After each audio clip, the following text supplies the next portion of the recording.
कुछ साधकों के प्रश्न थे कि गुरुदेव हमको ये बताएं कि क्या अगर आप साधना कर रहे हैं, जिस माला से अगर आप मंत्र जाप करते हैं, किसी भी मंत्र की जाप या कोई भी साधना कर रहे हैं, तो जिस माला से आप साधना कर रहे हैं, क्या वो माला को आप पहन सकते हैं और पहनने के बाद वापस फिर गंगा जल से अभिमंत्रित करके और पवित्र करके धो करके क्या फिर से हम उसको मंत्र का जाप उसी माला से कर सकते हैं? ऐसा देखा भी गया है कि कुछ लोग ऐसा करते भी हैं और उनका ये मानना होता है कि हम माला को पहनने के बाद पुनः गंगा जल से उसे अगर हम अभिसिंचित कर देते हैं तो फिर से उस माला से हम मंत्र का जाप कर सकते हैं। और लोग प्रायः ऐसा करते भी हैं। तो क्या ये करना सही होता है? तो हम यहाँ पे कहना चाहेंगे कि बिल्कुल गलत है ये। ऐसा कभी करना ही नहीं चाहिए, इससे आपको नुकसान हो सकता है।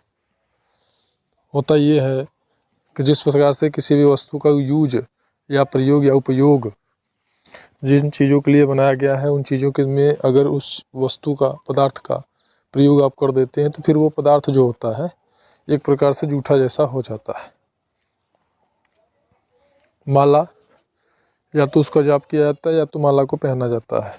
प्रत्येक माला की उपयोगिता कुछ ऐसी ही है। तो अगर आप उस माला को पहन लेते हैं तो वो माला एक बार फिर एक तरीके से वो जूठा हो जाता है, क्योंकि आपने उसको धारण कर लिया। अब वो उसी के प्रयोग के लिए होता है, या तो आप जप करिए या तो उसको धारण करिए। तो अगर आपने किया तो वो जूठा हो गया। फिर आपने गंगा जल से अभिसिंचित किया, उससे जप किया, तो ऐसा संभव नहीं है कि वो फिर से पवित्र हो जाएगा, फिर से आप उसका जप करिए। और जिस माला से हम जप करते हैं, जो मंत्र हमें गुरु द्वारा, गुरु पद्धति द्वारा अगर प्राप्त होता है, गुरु शिष्य परंपरा के अंतर्गत, या फिर विशेष प्रकार से, तो जो वो मंत्र होता है वो जागृत होता है। उस माला के प्रत्येक मनके से उस मंत्र का जो है एक विशेष प्रकार से सूक्ष्म संकेत, सूक्ष्म संबंध हो जाता है। तो सूक्ष्म संबंध होने के कारण वो जो माला होता है बहुत पवित्र हो जाता है धीरे धीरे करके। तो ऐसा नहीं करना चाहिए, वो अपवित्र जैसा हो जाता है, जूठा हो जाता है, क्योंकि आपने उसका प्रयोग कर लिया। तो फिर किसी दिव्य शक्ति का उस माला के द्वारा आवाहन नहीं करना चाहिए, क्योंकि हमारा जो शरीर है यह नश्वर है और हम आवाहन कर रहे हैं एक दिव्य शक्ति। इस बात का विशेष ध्यान रखना चाहिए। अगर खाना आप खा रहे हैं और खाने में कोई गंदगी दिख गई आपको, मान लीजिए, तो या कोई कीड़ा दिख गया खाने में आपको, चाहे वो चलता ही क्यों ना हो, क्या फिर उस खाने में आपको गंगा जल डाल के आप उस खाने को खा सकते हैं? नहीं हो सकता है।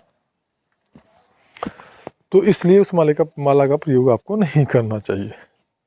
दूसरी चीज़ की यहाँ पे बात हम करेंगे, जब आप साधना करते हैं तो ब्रह्मचर्य धारण करने के लिए सभी आपको ये चीज़ कहते हैं कि ब्रह्मचर्य का पालन करिए या करना चाहिए।